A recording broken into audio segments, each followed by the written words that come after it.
How about exterior wall lighting? Kami macam mana pilih? Kalau dinding kosong, boleh pilih lighting yang bila dia buka lampu dia shine kan. Cuba pilih yang boleh adjust shape-nya.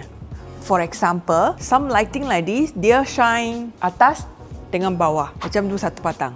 Ataupun macam ni. Bila dia shine, it will shine wider.